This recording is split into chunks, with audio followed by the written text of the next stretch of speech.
Kunja Vihari Jaya Radha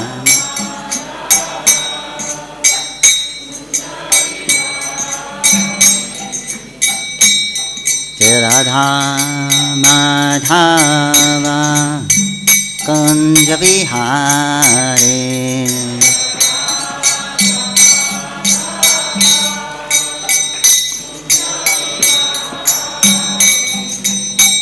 Gopi Janavallabha Girivaradhari Jaya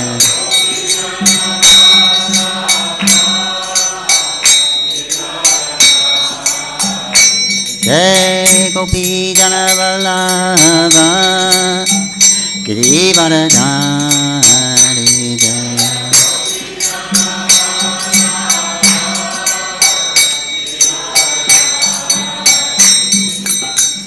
Ashodanandana Braja Janaranjana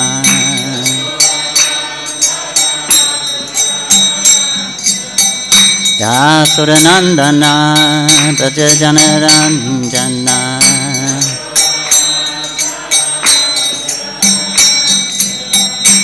Jamuna Tira Vanachari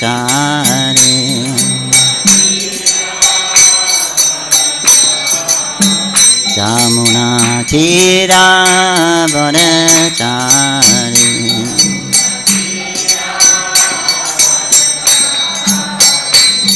Jai Radha Madhava Kunja Vihari Jaya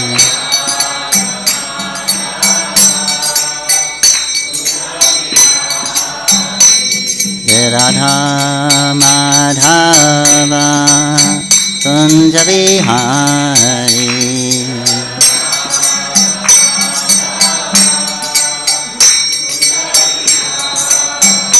Jai Gopi Janavallabha Girivaradhari Jaya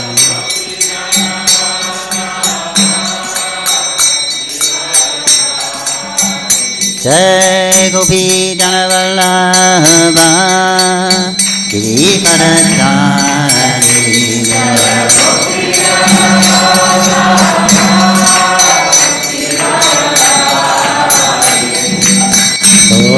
Nandana Vajjana Ranjana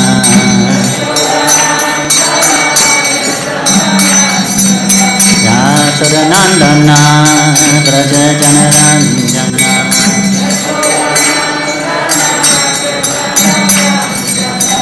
Jamuna Tira Vanachari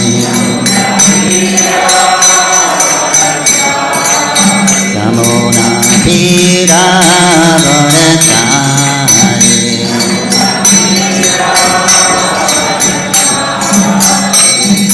Radha Madhava Kunja Vihari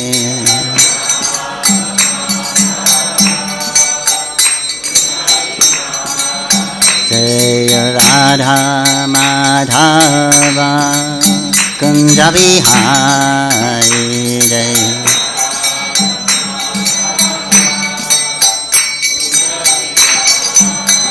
Jaya Radha Madhava Jaya Radha Madhava Radha Madhava Jaya Radha Madhava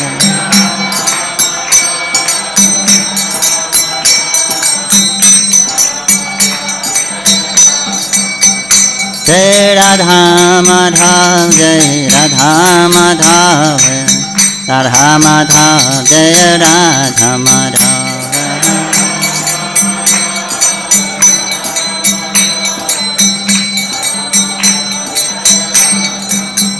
Jai Jai Prabhupada Prabhupada Prabhupada Jai Jai Prabhupada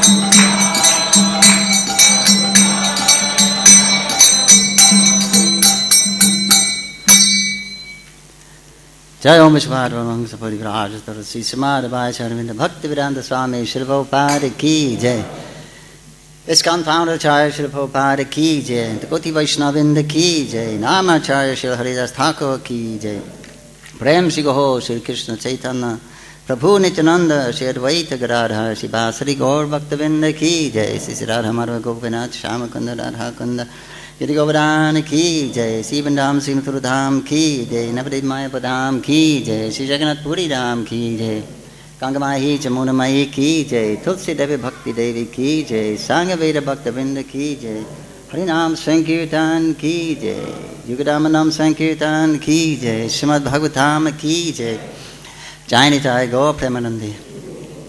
All glories to the assembled devotees. Glories to the assembled devotees. All glories to the assembled devotees. All glories to Sri Sri Guru Gauranga. All glories to Srila Prabhupada.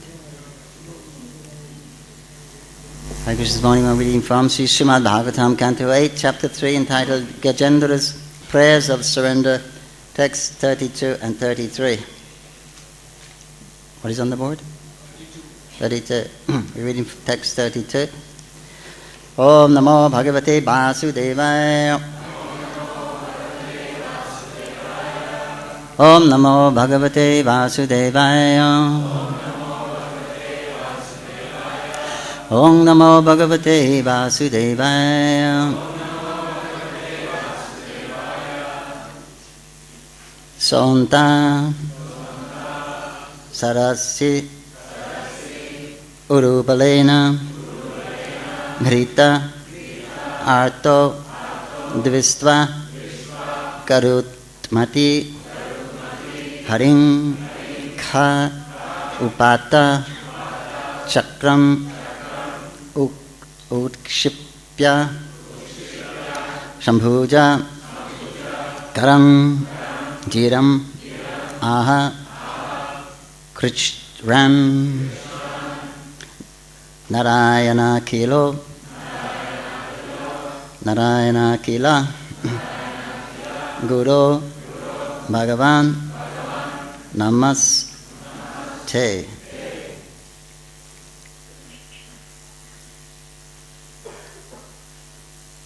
Santar Sarasyurupalena Grihitar Ato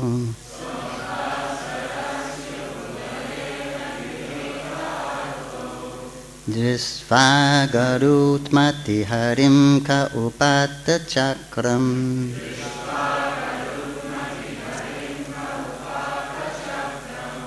Utkshipya Shambhujakaram Jiram Aha Krichran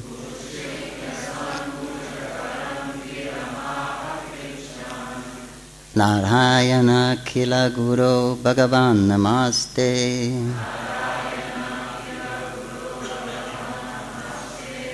Santa Sarasyurupalena Grihita Arto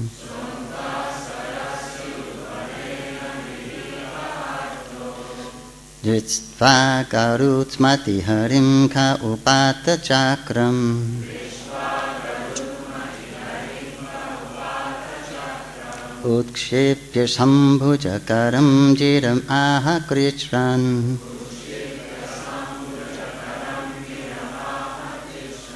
Narayana Kila Guru Bhagavan Namaste.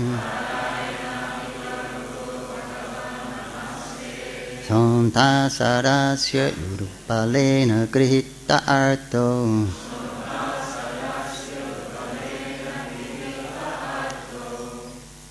Dritva Gurutmati Harim Ka Upate Chakram Ukshipya Shambhujakaram Jiram Aha Krichran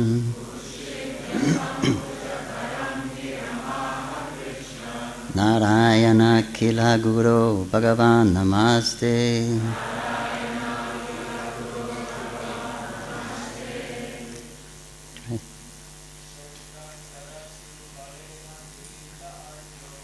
Nanta Sarya Urupalena Grihita Arto Isvagarutmati Harim Ka Upata Chakram Utshipya sambhujakaram jiramahachitram Narayana kilo guravo bhagavan namaste.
In the water, Uru Balena, with great force.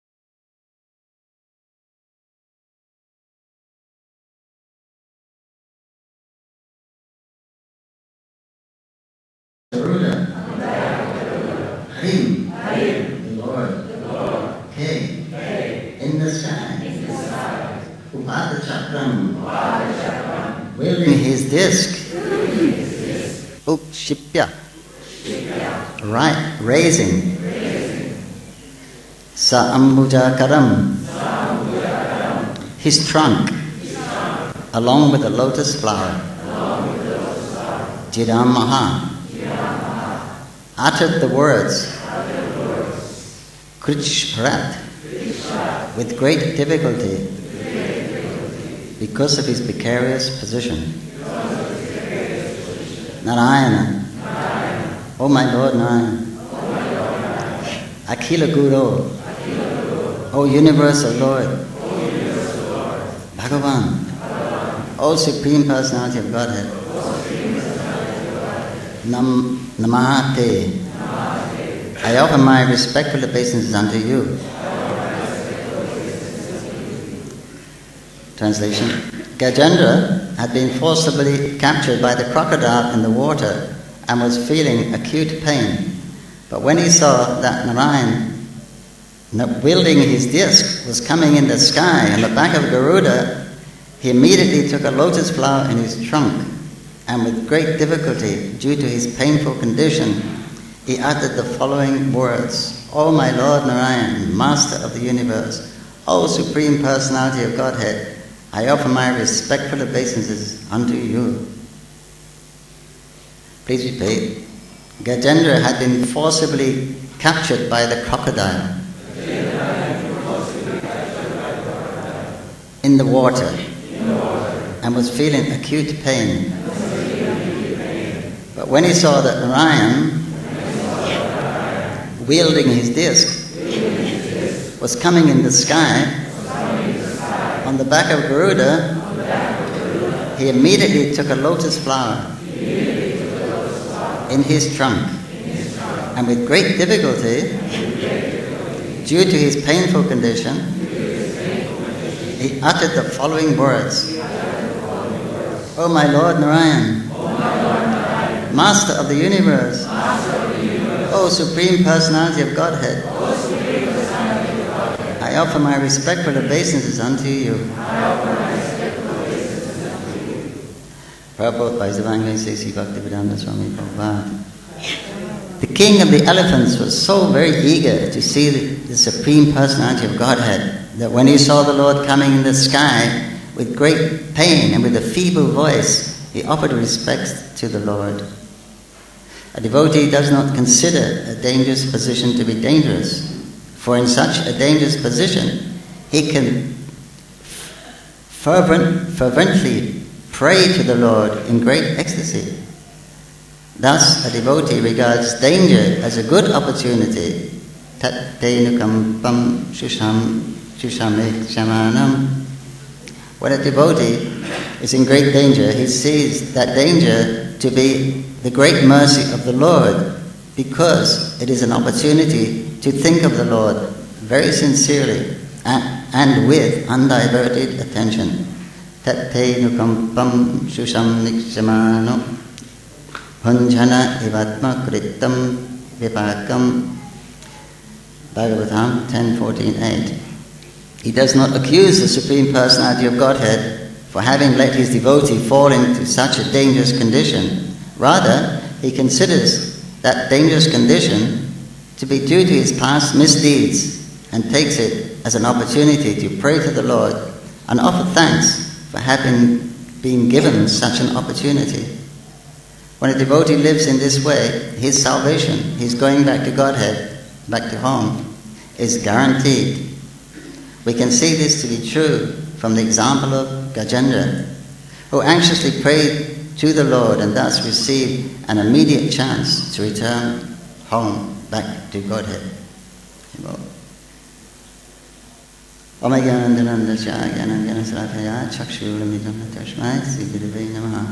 Vishnu Padaya Krishna Prasthaya Bhutare Smati Bhaktivedanta Swamaditya Namane Namaste Saraswati Devi Gauravani Pacharine Devi Shesha Shandabari Pascharcha Satarine Jaya Shri Krishna Chaitanya Prabhu Nityananda Shri Advaita Garadhar Shivasari Gaur Bhaktavinda Hare Krishna Krishna Krishna Hare Hare Hare Rama Rama Rama Hare Hare.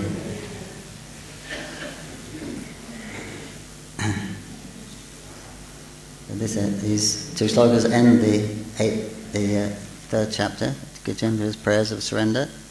We'll just read text 32 and 33. Gajendra had been forcibly captured by the crocodile in the water and was feeling acute pain. But when he saw that Narayan, wielding his disc, was coming in the sky on the back of Garuda, he immediately took a lotus flower in his trunk, and with great difficulty, due to his painful condition, uttered the following words: O my Lord Narayan, Master of the universe, O Supreme Personality of Godhead, I offer my respectful obeisance unto you. Chakra is spinning.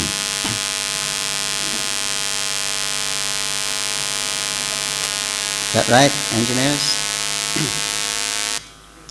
Thank you. Text 83. Thereafter, seeing Gajendra in such an aggrieved position, the unborn Supreme Personality of Godhead, Hari, immediately got down from the back of Garuda by his causeless mercy and pulled the king of elephants along with the crocodile out of the water. Then, in the presence of all the demigods who were looking on, the Lord severed the crocodile's mouth from his body with his disc. In this way, he saved Gajendra, the king of the elephants. There you go. Thus ends the Bhaktivedanta purports of the 8th chapter, 3rd chapter of the Srimad Bhagavatam, entitled Gajendra's Prayers of Surrender. So this section is very famous in Bhagavatam. Gajendra's Prayers of Surrender is often used as an example.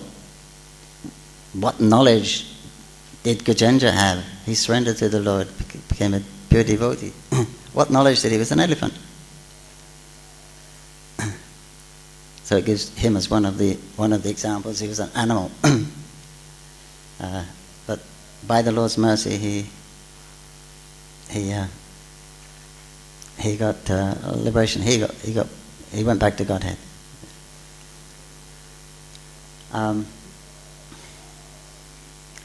So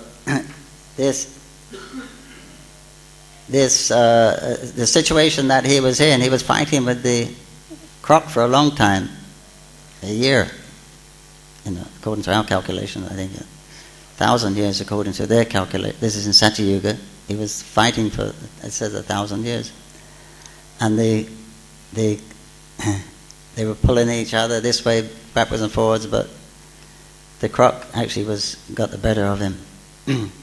And then, so finally Gajendra realizes, this is it, it's finished. I can't resolve this. I can't resolve this situation. And so in that intense grief and fear, he had no other alternative. What could he do? This is the situation when one experiences imminent danger, and we feel very fearful, right? What to do? We're very absorbed in Maya at that time. We're completely absorbed in this particular aspect of Maya, whether I'm going to be ruined, I'm going to be finished, and my life or my wealth or my reputation will be finished. Then we feel very, very insecure. Right? Fear comes from insecure because we place a lot of faith in our body and our ability and our situation in the material world. We have so much faith in that. So sometimes that is, quite often it is shaken, and sometimes very severely if you have a very intense situation.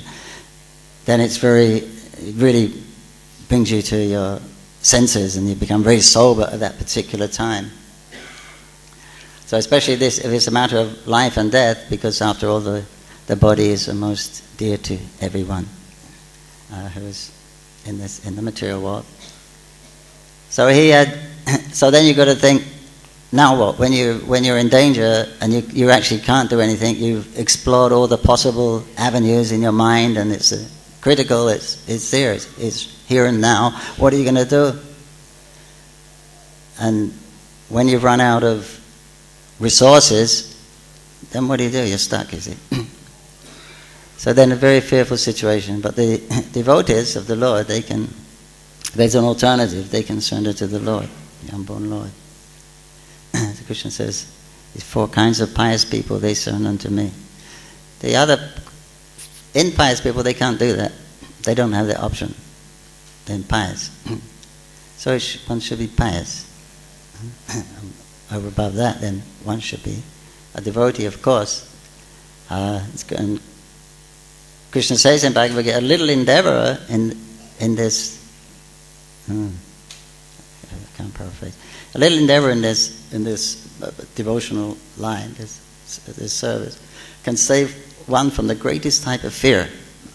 So here is historical evidence. A little endeavor from Gajendra, the elephant, saved him from the greatest type of fear.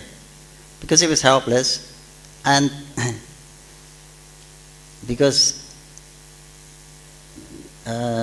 he was who he was. I mean, previously he wasn't.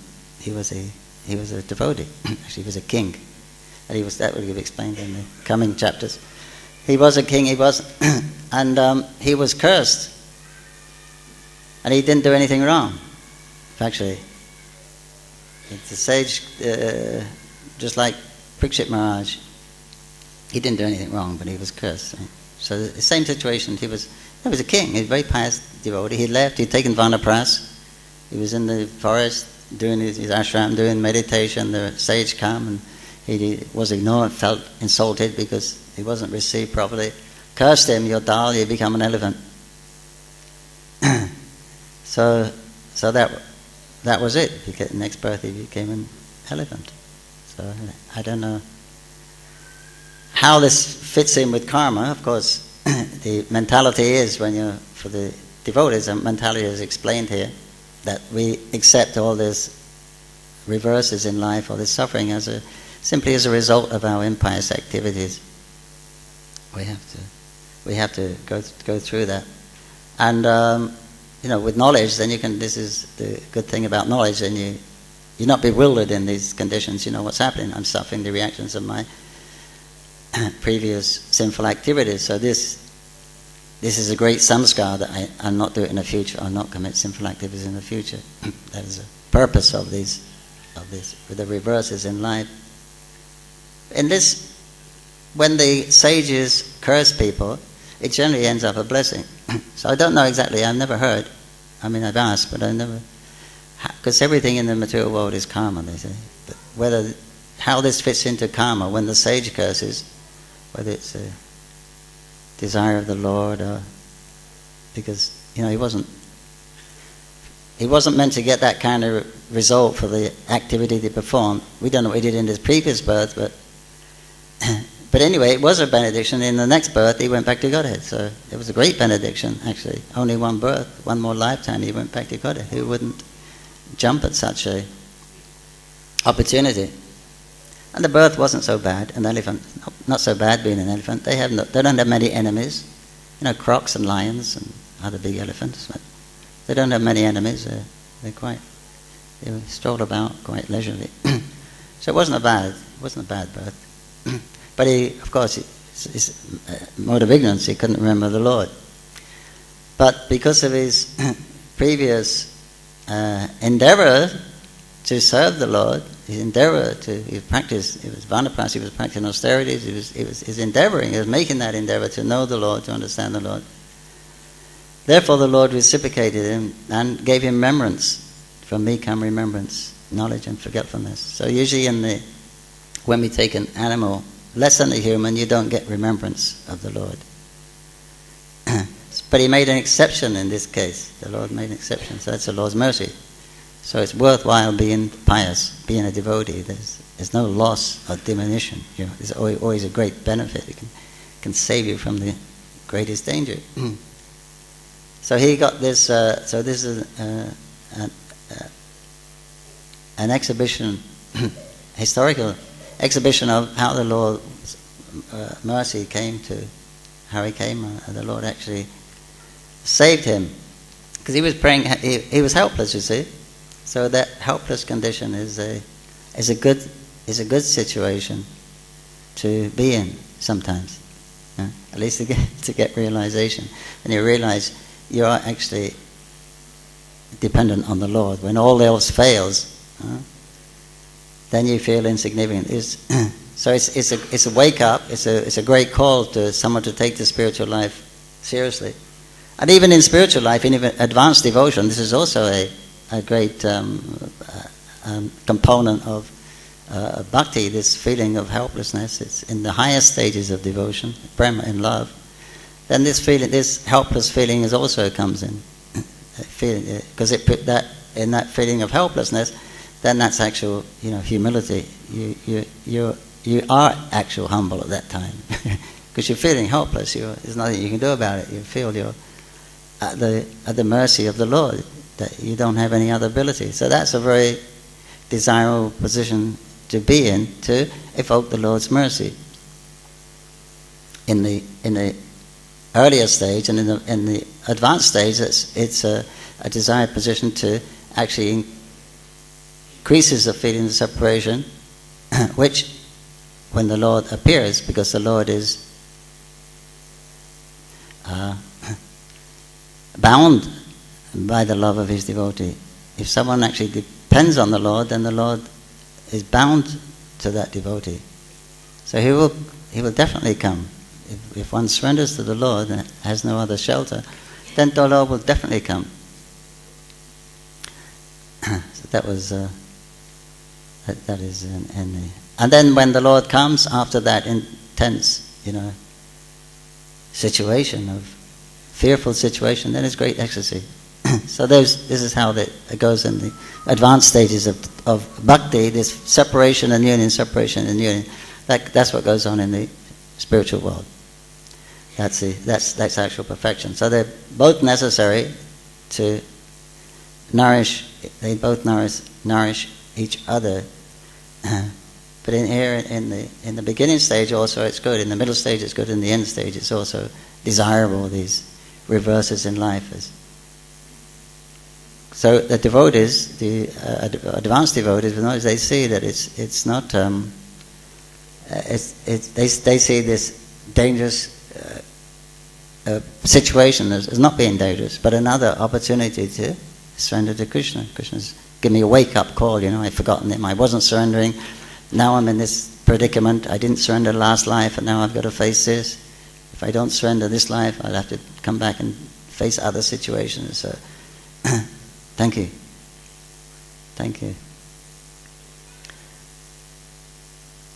So devotees ask Prabhupada, what do you do if if you're when you're about to die? Prabhupada said, you chant Hare Krishna, of course.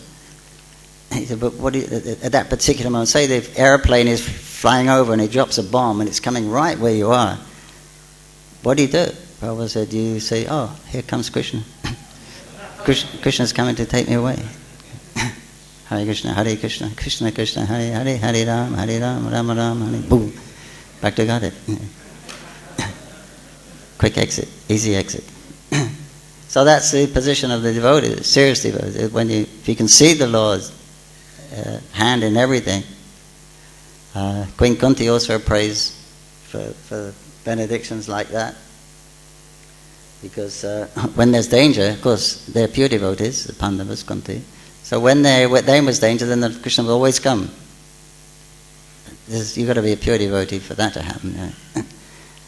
But that was that was a manifest leader in Vrindavan. But Queen Kunti says, actually Krishna is easily obtainable. He's easily obtainable. You believe that? Yeah? We're all struggling, right? Krishna. We're struggling to understand how Krishna is in his name. That name is Krishna. I can't feel him. I can't see him. And the deity is Krishna, but he doesn't move. He doesn't smile. He doesn't acknowledge. So she said, yes, Krishna is easy to know, but only for those who are. Kenchigocha, yeah. Who are without. What's the translation? Yeah, materially exhausted. It means you've tried all the paths. You've tried so hard, it means, to be happy in this life. You've tried so hard to create a nice, secure future. And you've tried so hard to enjoy life, but you just can't make it. It's just always something there, always something. So then you get exhausted. Unfortunately, we only live 100 years. Or fortunately, but so it. If we lived a long time, we would come to that conclusion quicker. But at the time of death, you get very quick realizations and purification, because that time you are actually helpless and materially exhausted. You have no other avenues, like Gajendra. No one can help me. My wives can't help me, and even my wives, they couldn't help me. So there's no recourse. So then because of that, his previous piety, his previous devotion, then the Lord appeared in his mind. He gave him remembrance of those prayers. And they were general prayers. I mean, he's worshipping. He didn't have a specific Istadeva. He was worshipping here. He was worshipping, he said the Lord as a person, or he's worshipping him as a super soul. He was worshipping him as the impersonal Brahman. All the different aspects he was worshipping. And he said that is why the demigods didn't come earlier, because he wasn't praying to the demigods. Krishna gave him enough sense to depend on the Lord. And the demigods weren't coming, but when the Lord came, they was a bit embarrassed, because he was praying and they hadn't helped. So then they all come, but Gajendra ignored the elephants. Narayan, he ignored the demigods completely, although they were coming with him. And he came and saved the Gajendra after offering all those prayers. And he was a new bhakta, right, Gajendra? He was only a devotee for about 10-15 minutes. How long does it take to chant? How about 30 slokas, 30 prayers like that? 15 minutes? Right? So he's only brand new, but the Lord immediately appeared to save him. So we see how wonderful the Lord is. In the last week, His Holiness we're giving classes on the Ganga. Radha Maharaj, sorry, excuse me. He mentioned this story. He mentioned this example of Gajendra also. But he was saying looking at the Lord in different ways, and he has a lot of love for the Lord, how kind he is. And he was looking at that from the point of view of how merciful the Lord is. He's Bhakta Vatsala. He's very merciful to his devotees. And he says when the Lord came on Garuda, and when he actually saw Gajendra suffering like that and offering those prayers, he says he got down from Garuda because Garuda wasn't going fast enough, and the Lord ran. He rushed to grab him, pulled him out of the water, and cut the head off the. So he was seeing it from that, and then Maharaj just started to cry at that time because of the thinking of the intense love that that the Lord has for his devotees. How kind he is to devotees. He was so anxious to save him from his distressful condition. So he's saying from the Lord's point of view, that's how the great devotees often do. They see from the Lord's, but how, from his position. We see everything from our position because, we want to be saved and we want something. But when one is satisfied in himself, that means one is very advanced, past nishta, then that's not such an issue. Yourself is not such an issue anymore because you have your shelter, right? You have your realization and you have your happiness because you're in touch with yourself or the Lord's spiritual energy. So then they become more broad-minded and just see how wonderful the Lord is. He's always Atmarama. But still, look, he's great. He's endeavoring. The Gajendra was had endeavored in his previous life. And now the Lord is endeavoring to rescue him. He made a great effort to come and rescue him. So he was appreciating the love of the Lord for his devotees. And he picked him up, put him on Garuda, and went back to Godhead. He just ignored all the demigods. But he let them watch, but he actually left them all behind. And took this great personality back. So when one is according to the situation that you're in, according to the intensity or there's imminent danger of death or something like that. So according to the intensity of the situation, to that degree you can actually surrender more or less to Krishna. The more intense it is, the more fearful it is, or the more closer the danger is, then you can, to that degree, you can surrender more or less to Krishna. But you come to that position when you're completely helpless. When you actually surrender to the Lord in complete helplessness, then the Lord is obliged to come. Even there may not be love there, but complete helplessness, and the Lord is obliged. He's your Father, and you're feeling helpless, and you're calling Him. He must come. So even if it's not love, even if there's a great need that the Lord is the Savior, He wasn't these prayers are not generally the prayers of pure unalloyed devotion, because He's asking, please rescue me, please save me. The prayers He's asking for His liberation. He's not asking for material enjoyment. That is finished with, that is understood. I think he says later that what's the use of this elephant's body? What's the use of anybody in the material world once you've had association of the Lord? But he was asking for liberation. He was asking to be saved. So akamas, avakama, mokshakama there. Whether you want liberation, you want happiness, you want whatever you want, then you pray to Vishnu. That's a recommendation. That is a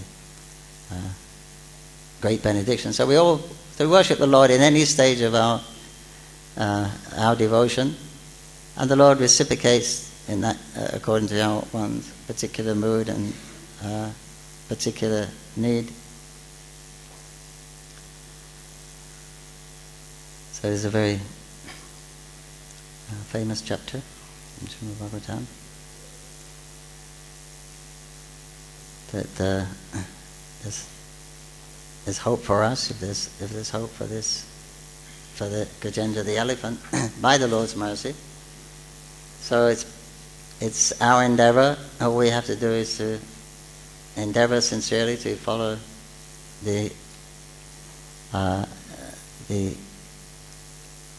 what the Lord wants us to do in the way of the acharyas, how they're presenting, how we should behave, what activities and what mentality.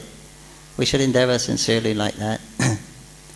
And pray for the Lord's mercy. So there's those two together, and ultimately it's the Lord's mercy. But one has to show by your activity and by your mentality that you actually want the Lord. Because if you don't want Him, then why He should give? So, and He wants us to come back. Prabhupada said Krishna wants you to come back more than we want to go back. So this was shown here that Gajendra, that the Lord got down and rushed towards his devotee and rescued him.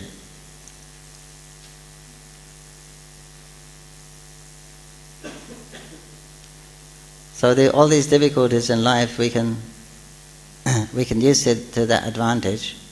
We can remember these stories. And they're all stories like this. Mainly Bhagavatam is like this. Right? The next chapters, or the coming chapters, they're all problems.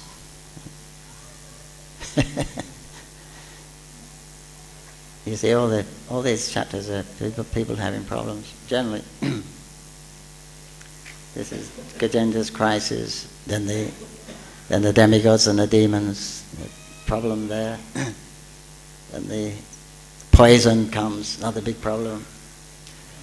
It's always problems. And then the Lord appears, and so how to resolve the problems? And so Krishna consciousness is the ultimate solution of all of the problems.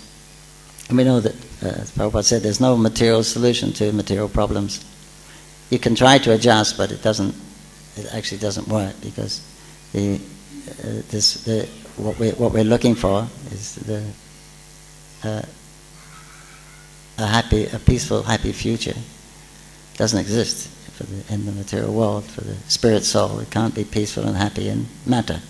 The matter doesn't let you be peaceful and happy because the matter is always changing and it's temporary and it's always vibrating in a different frequency than what we are. But we're trying to adjust it, but it doesn't work. So we're learning from all these stories. These are great stories, big stories, not little problems, big problems.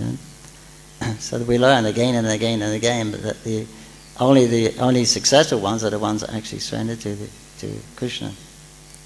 So that we should learn from them rather than going through the experience ourselves or trying to experiment ourselves that we can, I can overcome, I can be successful, I can be have a blissful life in material world. That's illusion. So Krishna sends through the agency of Maya. He keeps slapping you. Get back. You can't do it. You can't do it. It's to make us learn. It's to make us wake up. So therefore, we should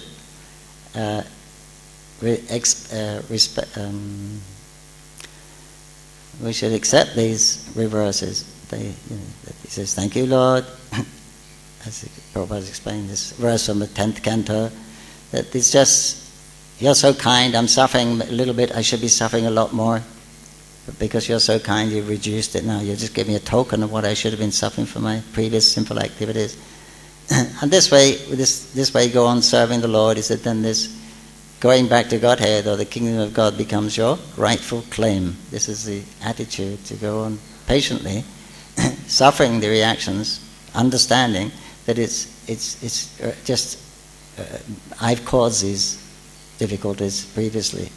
I'm the cause. There's no one else. It's not the Lord, but He's actually so kind. He's reduced them to a little bit, and He's given me the understanding of what's going on. So the knowledge is a very will actually save us, and then that will be when we're peaceful. Then the devotion can develop nicely there. Say Srimad Bhagavatam ki, Gajendra Prabhu ki jai, Crocodile Prabhu ki jai. Haribol. General trend is that we explore all our options and then surrender is the last resort. We go back to the wall and okay, all right, I surrender. Another option is, which seems to be a little more advanced, I surrender to the Lord from the beginning, and now you make it happen. You take charge of my life. You do it. I got no mistake in this. How can we come to the platform where we actually try our level best, at the same time we surrender? It seems to be the hardest thing to do. To actually endeavor to honest means in a detached way and fully surrendering to the Lord at the same time. So how do we come to this level?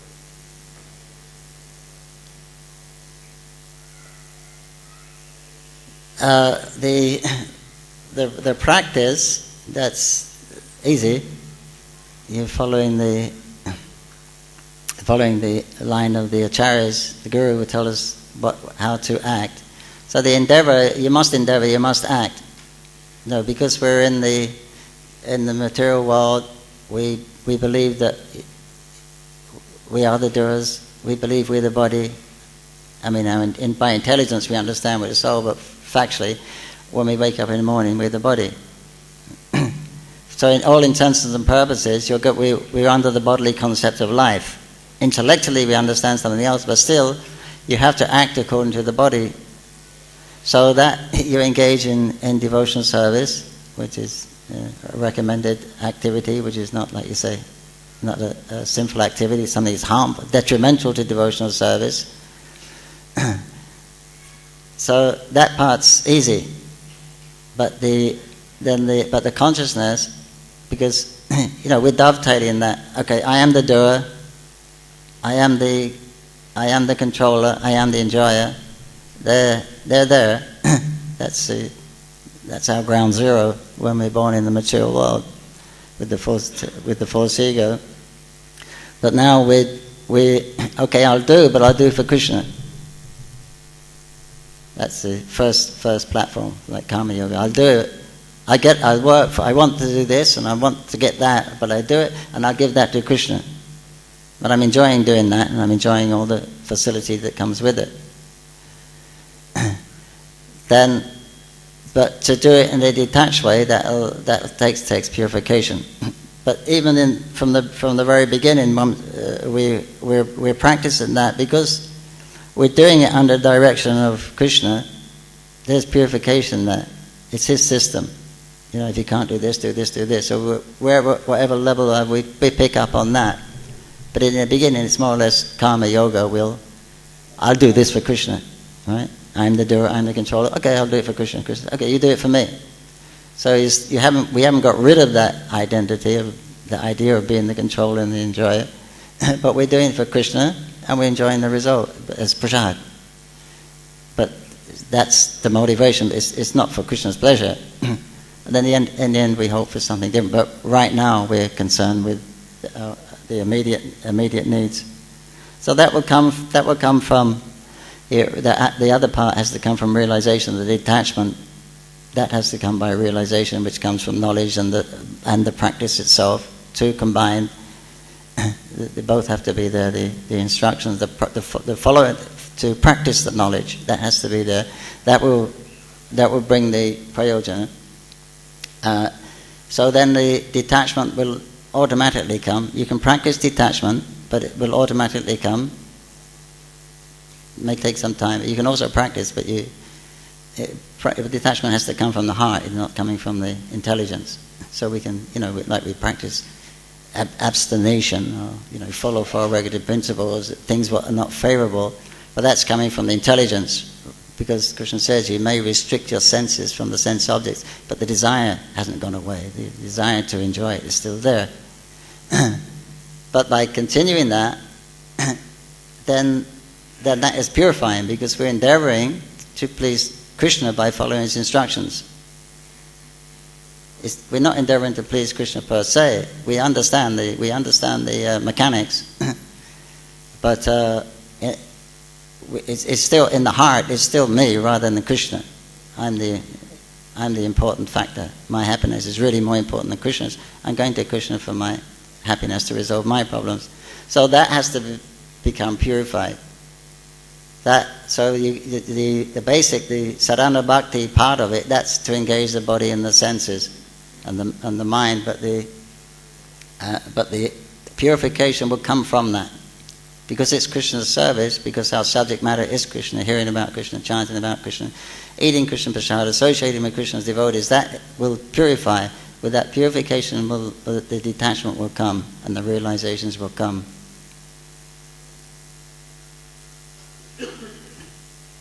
And it'll come as much as you want it to come, and as much as you endeavor for it.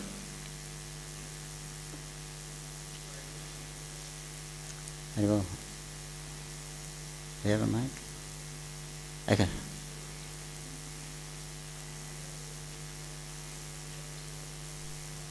Hare Krishna Prabhu, thank you. My question is, how does helplessness bring humility, and should we endeavor to cultivate helplessness, and if so, how? Yeah, helplessness definitely breeds humility. Because you realize you're helpless. Your fallible soldiers have shown themselves to be fallible. Your senses don't work, your friends can't help, time is against you, it's closing in, you're trying to get over it, but the time is there, and you just need a little time to get around it, but no, too late. Deformation, your business collapses, the sickness, whatever comes. So then it produces humility will come from that. Should be. I mean, for a practitioner, because we know that humility it's the first principle in knowledge. And Krishna lists all the points out. First is humility. It's very essential. Because it's right true, in prema, the humility is also used. So it's, for devotees we're talking about, for those in the practice, it says even a pauper is proud of his penny. He has nothing, but he's proud. As one of our brothers was saying, he was in Calcutta, under Howrah Bridge, he was waiting for something, and there was a family there living under the bridge, and the mother was there with the sari, the same color as the ground, and she got some wood and made a fire, and there was a tarpaulin on the fence. There was a house, and the kids were running about naked, and she was cooking, and the husband comes home from wherever he had been, got something, and he ate something, and he laid back and lit out a cigarette and put his feet up on the curb in the road, and life is not so bad, So it's relative. So even, and then there's always someone worse off than you, so then you feel okay. So that, pride is like the mainstay of the false ego. So you get this pride, that you can be the Lord, you can be successful, you can be on top, you can be special, different, recognized, worship. That is there from the beginning to the end, because the false ego is the first covering of the soul. This is the last thing that goes also. So that was the second part was? Should you cultivate helplessness? I don't know how you can cultivate helplessness except by knowledge, but the fact is we are helpless. How can you cultivate a fact? I guess it's like trying to cultivate love of God. You already have love of God, but it's covered. So that covering has to go. The impurities, the other designations, they have to go. So this designation of being the Lord of all I survey, I want to be on top, I want to be the controller, that you can work on. His desires to be successful in the material world, that has to go for your own enjoyment, that is. You can be successful for Krishna, but the living entity has no business in the material world. It's different. The soul has nothing to do with this material world. It's a completely different show. But we're intrinsically linked to it through the element, through the body, the material elements we have as a body, and the consciousness which is completely absorbed in all these material elements. So that connection is very strong. But actually we have nothing to do with it. But that takes realization of purification. So to cultivate helplessness means cultivating knowledge of your actual spiritual position in the material world, that you're actually insignificant, you're actually helpless in the material world as far as manipulating material energy, because we can't. The soul that can't. Krishna does that. There's 33 crores of demigods doing that. It's not our business, and we can't. But it appears that we can. We can do things. I can move the material energy. I can make sound. I can do so many things. It appears like that, but the actual energy is moved by the devatas. But it appears that I'm moving, so I'm convinced that I am the doer. And then I get a result, and I'm convinced because of my activities I enjoy and suffer, and that's true, also in a sense. But you're not actually the cause of it. It's your desiring, but all the activities are carried out by invisible forces, demigods. So you're actually helpless in here. But the illusion is the artificial reality, what they call it? Artificial. That's the reality is I'm here and it's happening. I'm doing it. That's the illusion. So I have to cultivate knowledge to understand how you're not doing it. You're not the doer. That Krishna says the living entity, bewildered conditioned soul thinks he's a doer of the activities, well, in fact they're carried out by the modes of material nature. So that illusion is I am the doer, and if I am the doer, then I am the controller. And if I can control it, then I can enjoy it. So you can, by cultivating knowledge, then you feel helpless. That is a result of knowledge, in the material sense you feel helpless. Then with that helplessness, then you can be, your dependence on the Lord becomes stronger, which we are. Everyone is dependent on the Lord. He's the supreme. We're all maintained by Him, and we're all coming from, supported and maintained by Him. But now we've forgotten that, and we think we're our own maintainers, our own doers. So that illusion, but that's how you will develop the feeling of insignificance. So that's good. When you feel insecure in the material world, it's not a good, materially it's not a very good program at all. You'll be, they're teaching you the opposite, right? In the universities or the schools, you pay good money to be taught how you are the doer. Stand up, do it. You can do it. Be successful. Self. Well, there's so many. That's the false ego. So that's the problem. So nobody wants to be insignificant. Nobody wants to be humble in the material world, because if you're humble, people will tread on you. Nobody wants to be significant. Everyone wants to be significant. So this is how the material world, Maya, has captured everyone like that. So it'll come that it should. So we want to develop that humility. Only the devotees, and the Gyanis, the yogis, the ordinary karmis, they don't want to develop humility, pridelessness. Be proud. Be proud of yourself. You can do it. Who wants this? But this is actually knowledge, according to Krishna. This knowledge, humility, is a great asset for knowledge. So that comes automatically if we want it. If we're trying to be humble, we can practice externally. So, but the actual it's realization that you want. But you practice anyway. Cultivate by practice, Prabhupada said. I don't know if he said that exactly the same thing, but the devotee said, Prabhupada, why should I pay my obeisances? Or I don't feel like it. It's not coming from the heart, so what's the use? I'm just mechanically bowing down. There's no feeling there. Prabhupada says, no, you do it anyway. And then later the feeling will come. First you practice. So you can practice like that externally. And wait for the feeling to come. But we should desire that, actually. This is what we actually want, to be dependent on the Lord. That's the negative is to feel insignificant. That's negative, but the positive is actually feel dependent on the Lord. It's a better program. Hare Krishna. Okay. Srimad Bhagavatam ki jai. Prabhupada ki jai.